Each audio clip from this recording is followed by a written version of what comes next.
beetroot, carrot, aduga sigi kari ba torbot. Sedum hauri yo. Si adem base na. Ko na takulo mi na takto ba. Adem base na.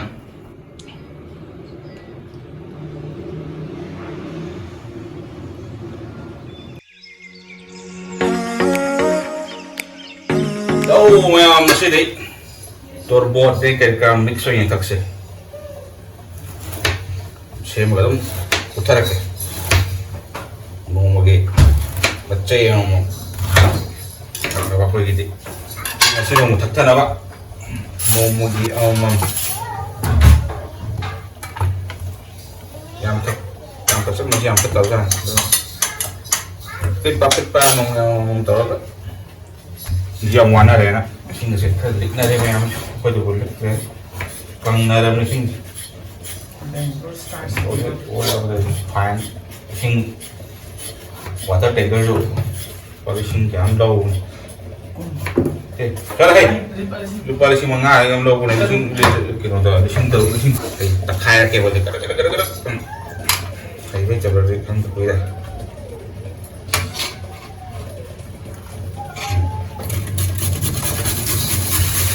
Campur ya dah betul juga.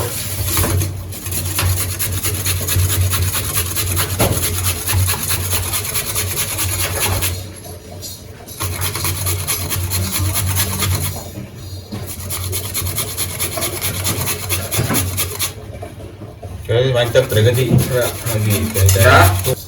Beetroot. Bukan itu apa sih?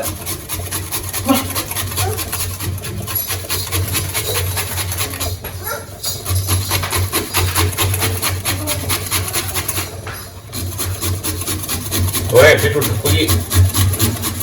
Kau tahu mix sila je. Tahu apa ni? Beetroot, carrot, aduga segi kari ba torbot. Khai bawa sih grinder dah. Jus tak tuas.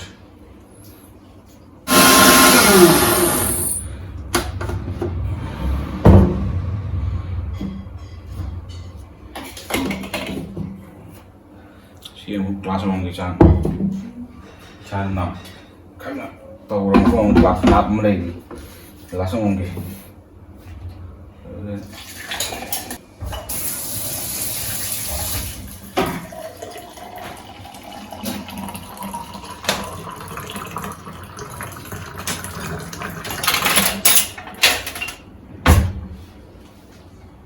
Tu cakap kita kerja lemur.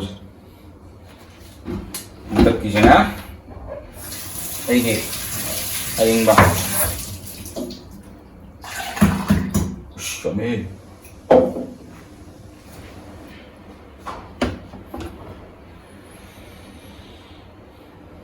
Sini lagi.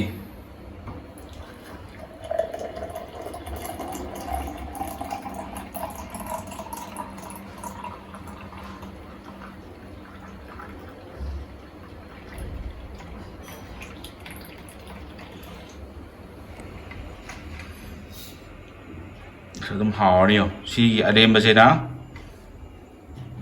Ko na takulo mi na takto ba. Adem base na. Han bolo mi jadi dum yara. Kon bolo mi na kon bagi je muka saksala ni. Ai bi kon do di male. Mai ang si mixer juice. ABC juice. Ese na? Torbot.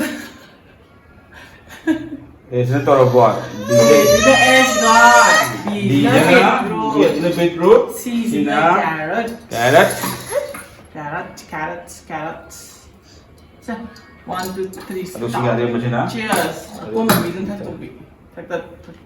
Tagkadar. Ganit mo eh. Sage. Oo kayo.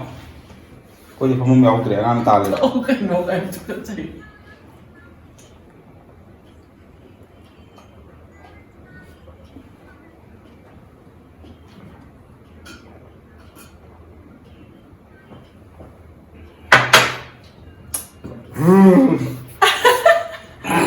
Vậy thì bé mà hầu tôi chính đấy Ay, dulu eh. cái nào hàng gì đấy là hàng đấy hangay yung tap tayo nga. Kasi na pong kasi may yaw na pong to yung yaw to na. Ay mo na yaw. Eh. Ano ba? Kaya yaw. Miss. Adun kaya yaw mo. Nati ay gilo na matunda nang nga ising nga lang ang tayo ito nila. Yung yung sino hay ni. Ham tu da. Snahan gi carbon mahita pagi. Carbon mahita po to. Adugi kay no revenge lawa. Tagya.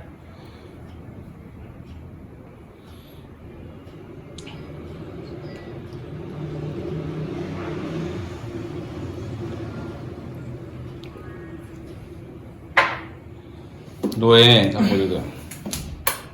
Ora, kay tayo na. Tissue pa ba yung nagpapalito? Sige, sampo lang sila. Ay maliyang ka ugar.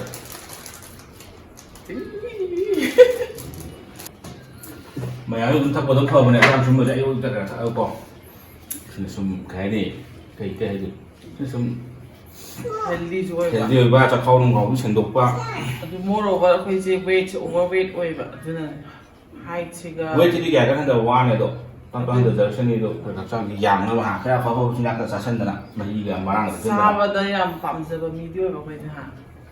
thằng cái nó mà đi để cái trao đi làm phàm chứ tuân phàm này thì sản sinh này, Thau tum si yam pamzaba. Kaya yung pra may tay asing wa matana. Sabada mingon si yam na pizza ba.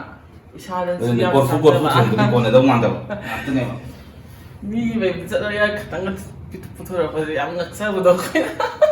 con nó đâu ngang đâu. Ado kay nahan Shivratri daga chimpa ka tayo kay makay katane ado butang yam ni yamoy kan nga nan taw ne ado liem katang sana Rồi cho cái nó nộp sẽ. ado nang holiday gi tham Thành ra vậy nên nó thành ra con này tức là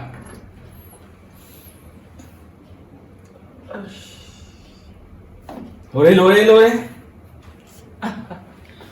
abe mo kay no wai vi ne kay rồi sau đó thì mà sau đó thì cái gì sẽ thải mong người tâm có những cái tâm thao như thế này cái gì ở đâu cà rốt ngon một số ngon thật quay vào này hào này ấy thì thật đúng rồi giảm cái hào này cái trái tốt quay nung đào một chắc ra tôi làm đấy đỏ đấy rồi ado man nam ni ba to ghét em rồi sao cái phải đấy mày ăn thật yếu có nhiều đúng thật xe gán phải đến nên nó cứ tiếng gì thế nào thật là cái này thì bác không ăn được không trúng một cái không muốn đấy không dun ai mi na thak pa u ra ba kana na thak pa no ni kang re 근데 애기 던 싸우디 싸져가지고 도는 거.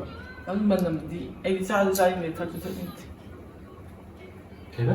không dun ni sa sa ni thak thak ni da ma hi 야, 먹을 날이 가서 지금 벌레가 그냥 하는 거 하역 들어온다. hoi ba to 니도 생각은 하역 들. 야, 먹어야 돼.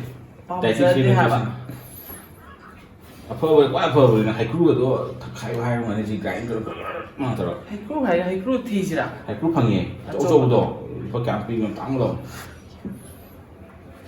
vùng thôn cái vali rồi vùng thôn cái vali thì tôi chứ Thai brigade ta sabe dra.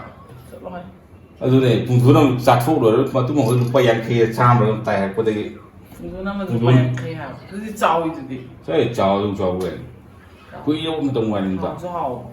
ở đây vùng thôn nó trái cái đấy chặt là dùng đến cha bị buồn chứ Ato aseng ba fungu je cha ba yam kay ha. cái gọi siêu vùng ngon thế này nhưng mà để có bao nhiêu người đó siêu ngon Tam da amura cha ga dam. Sang. yang phơ bên này chả sai là cái Ba ba ta. chả sai là con thợ bữa đó wow này phải anyway chúng ta phải đi xem là cái gì cái thắc pucha Rest kay ba. Have a have a great day